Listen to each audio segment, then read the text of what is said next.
स्वागत है। आज हम एसी वॉर्ड के एक बहुत ही दिलचस्प विश्लेषण पर बात करने वाले हैं। ये 20वीं सदी के पहले 50 सालों के अंग्रेजी साहित्य और समाज को देखता है। और ये कोई मामूली दौर नहीं था।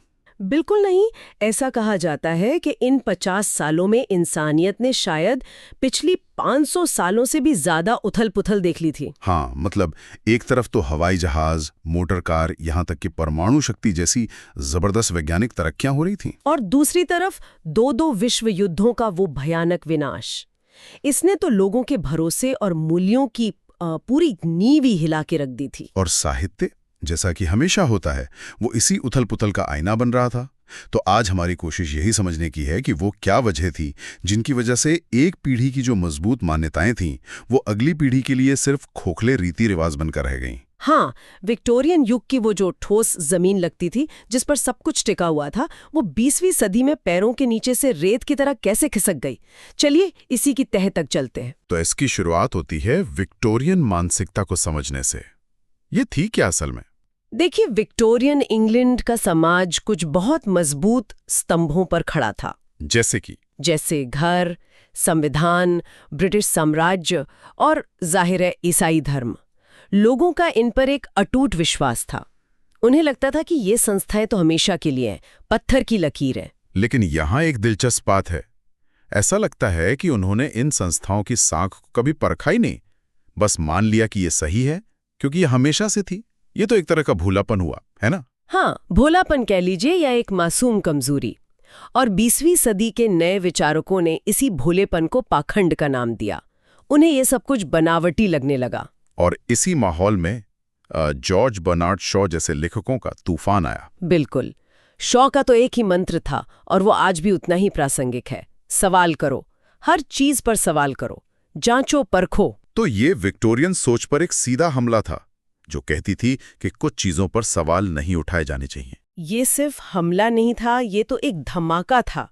शॉ का मानना था कि कोई भी सिद्धांत तब तक सिर्फ एक अंधविश्वास है जब तक आपने उसे खुद परख कर अपनी बुद्धि से स्वीकार न किया हो। अच्छा। उनके नाटक मेजर बारबरा का एक संवाद इस पूरी भावना को पकड़ लेता है। एक किरदार कहता है, दुनिया के साथ यही तो दिक्कत है। क्या? ये अपने पुराने स्टीम इंजन और डायनामो तो कबाड़ में फेंक देती है, लेकिन अपने पुराने पूर्वाग्रहों, अपनी पुरानी नैतिकता और अपने पुराने धर्मों से चिपकी रहती है। वाह, ये तो बहुत ही सीधी चोट है। मतलब तकनीक में आगे बढ़ जाओ पर सोच में वहीं पिछड़े रहो। एकदम। और इस एक विचार ने एक पूरी पीढ़ी के सोचने का तरीका ही बदल दिया। तो जब विचारों का ये भूचाल आया तो साहित्य में भी अलग अलग खेमे बन गए होंगे। हाँ बिल्कुल। मुख्य रूप से दो बड़े खेमे उभरे और दोनों के रास्ते एकदम अलग थे। एक तरफ थी फेबियन सोसाइटी। फेबियन सोसाइटी, इसमें कौन लोग थे? इसमें जॉर्ज बर्नार्ड शॉ और H.G. वेल्स जैसे बड़े लेखक और विचारक शामिल थे। और इनका मकसद क्या था? ये साहित्य से क्या हासिल करना चाहते थे? उनका नजरिया बहुत साफ था। वो कला जीवन के लिए के सिद्धांत में विश्वास करते थे। कला जीवन के लिए? हाँ, मतलब उनके लिए साहित्य सिर्फ मनोरंजन या व्यक्तिगत अभिव्यक्ति का जरिया नहीं था। वो एक शक्तिशाली हथियार था सामाजिक और राजनीतिक बदलाव का। अच्छा, तो वो समाजवादी विचारों को फैलाना चाहते थे, एक ज्यादा न्यायपूर्ण समाज बनाना चाहते थे। हाँ, और सिडनी और बीट्रिस वेब जैसे विचारकों ने इसी सोच के आधार पर वेलफेयर स्टेट यानी कल्याणकारी राज्य की नींव रखी। यानी उनका लक्ष्य था आम आदमी का कल्याण, उसकी जिंदगी को बेहतर बनाना। सुनने में तो ये बहुत अच्छा लगता है। हाँ, लगता तो है, लेकिन यहीं पर एक बहुत बड़ा विरोधाभास सामने आया। कैसा विरोधाभास? जिस सदी को आम आदमी की सदी कहा जा रहा था, वो जल्द ही भीड़ की सदी या सेंचुरी ऑफ द मासमैन बन गई।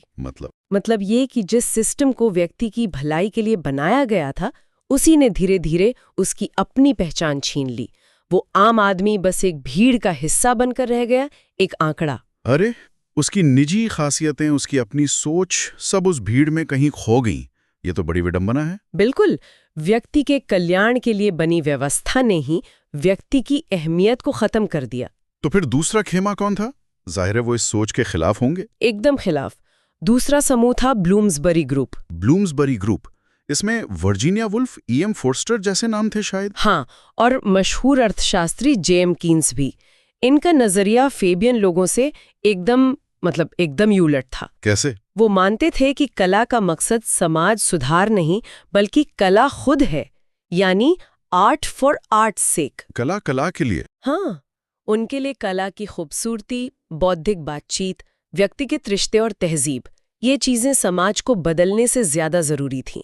वे फेबियन समाजवादियों के सामाजिक सुधार के जुनून को थोड़ा कह सकते शोर शराबे वाला मानते थे। तो अगर मैं इसे सरल भाषा में समझूं, तो एक ग्रुप की दिलचस्पी समाज के बाहरी ढांचे को बदलने में थी और दूसरे ग्रुप की दिलचस्पी व्यक्ति के आंतरिक जीवन, उसकी चेतना की गहराइयों को समझने में थी। आपने बिल्कुल सही पकड़ा, और ये विभाजन आगे चलकर साहित्य की पूरी दिशा तय करने वाला था। एक रास्ता सार्वजनिक मुद्दों की तरफ जा रहा था और दूसरा रास्ता व्यक्ति के मन की जटिल गलियों में उतर रहा था। और यहीं से शायद साहित्य में वो बड़ा मोड़ आया जिसके बारे में स्रोत में बात की गई है। साल 1922 का जिक्र है। हाँ, 1922 एक बहुत ही महत्वपूर्ण साल, जब दो बहुत बड़ी किताबें आईं, जेम्स जॉयस की यूलिसिस और टी.एस. एलियट की द वेस्टलैंड। और कहा जाता है कि इन किताबों के साथ साहित्य जो है वो आम रास्ते से हटकर किसी खुफिया किले में बंद हो गया। इसका क्या मतलब है? इसका मतलब ये है कि साहित्य अचानक बहुत मुश्किल और गूढ़ हो गया। इन लेखकों ने लिखने के ऐसे तरीके अपनाए जो आम पाठक की समझ से बहुत दूर थे। अच्छा। एक नई तरह के बौद्धिक अभिजात्य वर्ग का उदय हुआ, जिनका मानना था कि महान साहित्य तो बस कुछ गिने चुने सुसंस्कृत लोगों के लिए ही होता है। मतलब साहित्य आम लोगों से दूर होता जा रहा था जानबूझकर? हाँ, और ये जानबूझकर किया जा रहा था। जॉयस के एक बड़े प्रशंसक और व्याख्याकार ने तो बड़े गर्व से लिखा था कि जॉयस ने बौद्धिक अंडरवर्ल्ड की भीड़ के सामने कभी घुटने नहीं टेके। बौद्धिक अंडरवर्ल्ड की भीड़? यहाँ भीड़ से उनका मतलब आम पाठकों से था? बिल्कुल, ये एक तरह से आम पाठक का तिरस्कार था कि तुम इसे समझने के काबिल ही नहीं हो। इसी से जुड़ा एक बड़ा मजेदार, बल्कि कहूं तो हास्यास्पद किस्सा है। हाँ, प्रोफेसर एम्सन वाला। हाँ, ये दिखाता है कि ये बौद्धिक अहंकार किस हद तक पहुंच गया था।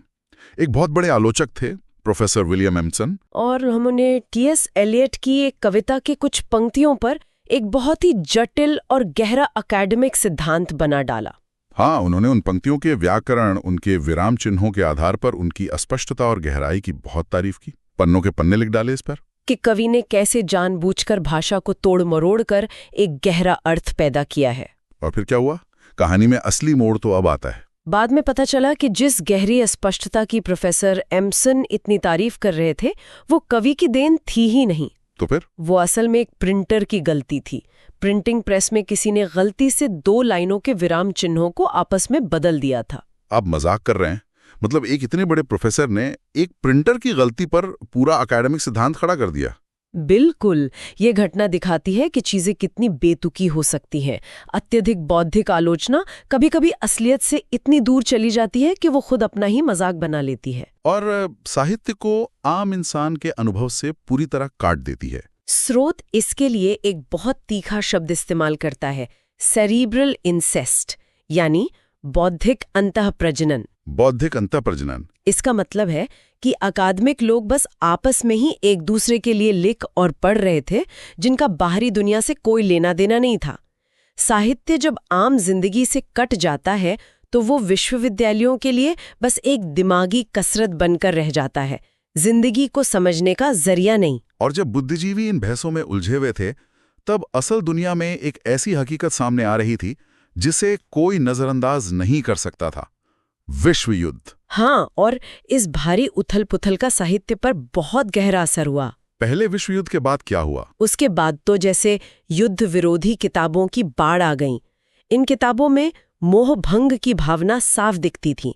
वो दिखाती थी कि युद्ध कितना खोखला, निरर्थक और विनाशकारी होता है। देशभक्ति के जिन नारों के साथ नौजवानों को भेजा गया था, वो सब झूठे निकले। बिल्कुल, लेकिन दूसरे विश्व युद्ध के बाद का ब्रिटेन एक अलग ही कहानी पेश करता है। हाँ, तब तक देश एक वेलफेयर स्टेट बन चुका था।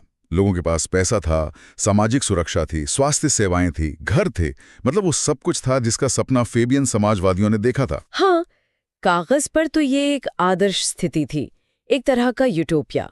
लेकिन हुआ इसका ठीक उल्टा। उल्टा कैसे? समाज में संतोष और खुशी आने की बजाय एक अजीब सी उदासी, एक बेचैनी और असंतोष फैल गया। ये तो कमाल की बात है।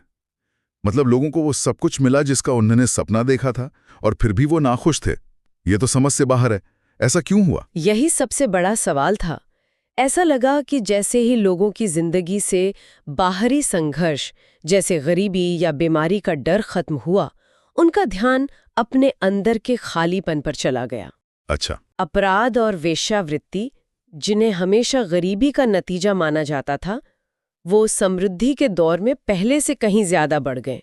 और भौतिकवाद की अंधी दौड़ शुरू हो गई, जिसे कहते हैं keeping up with the Jones, यानी अपने पड़ोसी से बेहतर दिखने की होड़। तो एक तरह से बाहरी समस्याएं खत्म होती ही भीतरी समस्याएं सतह पर आ गईं, और इसी दौर में शायद युवा विद्रोह भी शुरू हुआ होगा। बिल्कुल। अमेरिका से बीटनिक पीढ़ी की लहर आई और इसका असर ब्रिटेन पर भी पड़ा। ये वो नौजवान थे जो समाज के हर नियम, हर कायदे को तोड़ देना चाहते थे। उनका दर्शन क्या था? उनका दर्शन था समाज से पूरी तरह बाहर निकल जाना। वे कोई जिम्मेदारी नहीं लेना चाहते थे, कोई नौकरी नहीं करना चाहते थे। उनका पहनावा, उनकी आदतें, उनकी भाषा, सब कुछ स्थापित व्यवस्था के खिलाफ एक विद्रोह था। हाँ, वे मैले कुचैले रहना, नशीली दवाओं का सेवन करना और हर तरह के सामाजिक बंधन को तोड़ना ही अपनी आजादी मानते थे।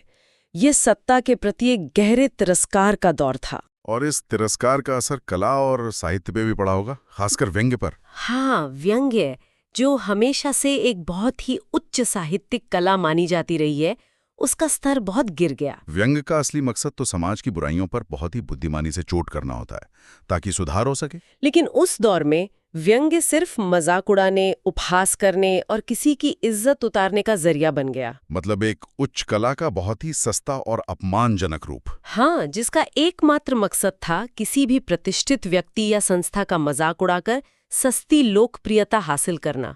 उसमें गहराई नहीं थी, सिर्फ कड़वाहट थी। तो आज की इस पूरी चर्चा को अगर हम समेटें तो ये साफ है कि 20वीं सदी का ये शुरुआती आधा हिस्सा एक जबरदस्त बदलाव का दौर था। बिल्कुल।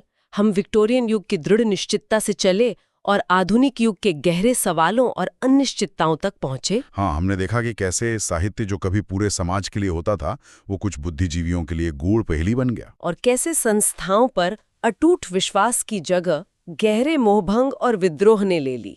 स्रोत के आखिर में एक बहुत ही प्रासंगिक बात कही गई है, जो आज के दौर से सीधी जुड़ती है। टेलीविजन वाली बात। हाँ, बताया गया है कि कैसे टेलीविजन और दूसरे मास मीडिया के आने से लेखकों और विद्वानों में भी एक तरह के प्रदर्शनवाद की इच्छा पैदा हो गई। ये एक बहुत ही गंभीर अवलोकन है। बुद्धिजीवी भी अब सिर्फ अपनी किताबों या क्लासरूम तक सीमित नहीं रहना चाहते थे, वे भी सेलिब्रिटी बनना चाहते थे। ज्ञान भी एक तरह का तमाशा बनने लगा। और ये हमें आज के लिए एक बहुत बड़े सवाल पर लाकर छोड़ देता है। क्या? हमारी अपनी इस हाइपर कनेक्टेड सोशल मीडिया की दुनिया में, जहां शोहरत रातों रात बनती और बिगड़ती है, जहां हर कोई एक परफॉर्मर है, क्या गहरे विचारशील और गंभीर साहित्य का कोई भविष्य है, या फिर वो भी बस मनोरंजन के इस विशाल समुद्र में एक और बूंद बनकर रह जाएगा?